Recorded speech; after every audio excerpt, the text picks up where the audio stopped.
ओम नमः शिवाय। शक्ति और देवी की अमर भक्ति। बहुत समय पहले की बात है। उत्तर भारत के एक घने वन क्षेत्र में एक छोटा सा गांव था। उसका नाम था नवपुर। यह गांव प्राकृतिक सौंदर्य से भरपूर था, परंतु वहां के लोग सांसारिक मोह माया में डूबे हुए थे। धर्म, भक्ति और सेवा का कोई मूल्य रहा था। लेकिन इसी गांव में एक छोटी सी झोपड़ी में एक साधारण सी लड़की रहती थी। उसका नाम था शक्ति। वह दिखने में सामान्य, परंतु अंतरात्मा से अत्यंत तेजस्वी और भक्तिमय थी।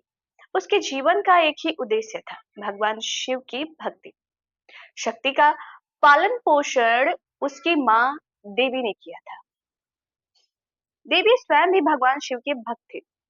उन्होंने अपनी बेटी को बचपन से ही ओम नमः शिवाय का जप सिखाया था।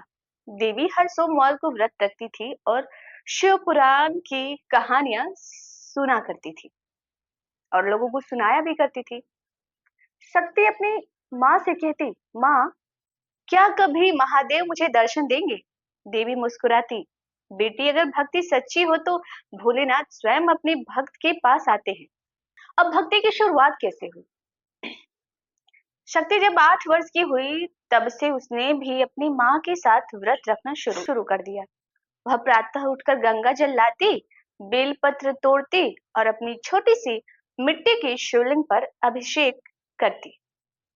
वह अपनी झोपड़ी के पास ही एक नीम के पेड़ के नीचे बैठकर भगवान शिव का ध्यान किया करती थी। धीरे धीरे उसकी भक्ति की ख्याति पूरे गांव में फैल गई। लोग कहने लगे कि ये लड़के साधारण नहीं। कुछ लोग उसकी भक्ति की सराहना करते तो कुछ उसका उपहास उड़ाते, लेकिन शक्ति किसी की भी परवाह नहीं करती। एक दिव्य अनुभव। एक दिन सावन के सोमवार की बात है। शक्ति पूरी रात जप में लीन रही। प्रातःकाल जब वह बेलपत्र लेने गई तो उसे लगा कि कोई उसे पुकार रहा है। वह चारों ओर देखने लगी, पर वहां कोई नहीं था। तभी एक दिव्य तेज पुंज प्रकट हुआ और उसमें से एक मधुर स्वर आया, शक्ति, तेरा तप सफल हुआ। शक्ति ने देखा, स्वयं भगवान शिव प्रकट हुए। उनके शरीर पर भस्म है, गले में नाग है, जटाओं में गंगा प्रवाहित हो रही है और त्रिनेत्र से कृपा बरस रही है। शक्ति ने कांपते हुए चरणों में सिर रख दिया। शिव बोले, तूने जो निस्वार्थ भक्ति की है वह मुझे खींच लाई। तू जो चाहे वर मांग ले। शक्ति ने हाथ जोड़कर कहा, प्रभु, मुझे कुछ नहीं चाहिए, बस आप और मेरी माँ देवी के चरणों में सदा भक्ति बनी रहे। भगवान शिव मुस्कुराए, तू सच्ची भक्त है। तेरी माँ देवी ने जिस तरह मुझे शिवमय बनाया, वो भी पुण्य की अधिकारी है। मैं तेरे गांव को पवित्रता का केंद्र बना दूंगा। लोग यहाँ आकर शिव चर्चा करेंगे और मोक्ष प्राप्त करेंगे। देवी माँ का वरदान। जब शक्ति घर लौटी, उसने माँ को सब बताया। देवी माँ की आंखों से आंसू बहने लगे। वह आंसू भक्ति के थे। उसने अपनी बेटी को गले से लगाया और कहा, मैंने केवल शिव का नाम दीप जलाया था, तूने तो उसे सूर्य बना दिया। उसी रात देवी माँ को स्वप्न में पार्वती माता ने दर्शन दिए।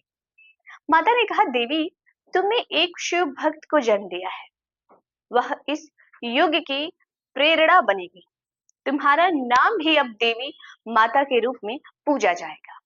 शक्ति और देवी ने मिलकर गांव में एक शिव मंदिर की स्थापना की। उन्होंने सबको बुलाया और पहली बार वहां शिव चर्चा का आयोजन किया। उन्होंने भगवान शिव की कथाएं सुनाई, जैसे कि सती का आत्मदाह, रुद्रावतार, कैलाश पर माता पार्वती की तपस्या और समुद्र मंथन की कथा। लोग मंत्रमुग्ध हो गए। जिनका जीवन भटका हुआ था, उन्हें शिव चर्चा ने नई दिशा दी। धीरे धीरे गांव बदल गया। जहां पहले कलह था वहां शांति थी, जहां पाप था वहां पुण्य था।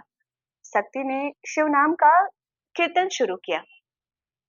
बोल बम, हर हर बम बम। शिव के चरणों में है परम सुख धाम।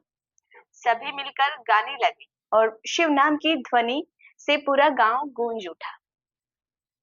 शिव का पुनः आशीर्वाद।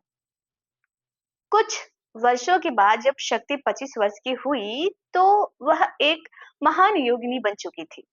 एक दिन ध्यान में बैठी शक्ति को फिर वही दिव्य तेज दिखाई दिया। शिव जी प्रकट हुए और बोले, शक्ति, तूने जो शिव चर्चा का बीज बोया है वो अब संपूर्ण भारत में फैलेगा। तेरी भक्ति अमर रहेगी। आज से तुझे शिवप्रिया नाम से जाना जाएगा। तो ये भोलेनाथ की कहानी कैसी लगी कमेंट बॉक्स में जरूर बताइएगा और कमेंट बॉक्स में एक बार हर हर महादेव जरूर लिखिएगा। ओम नमः शिवाय।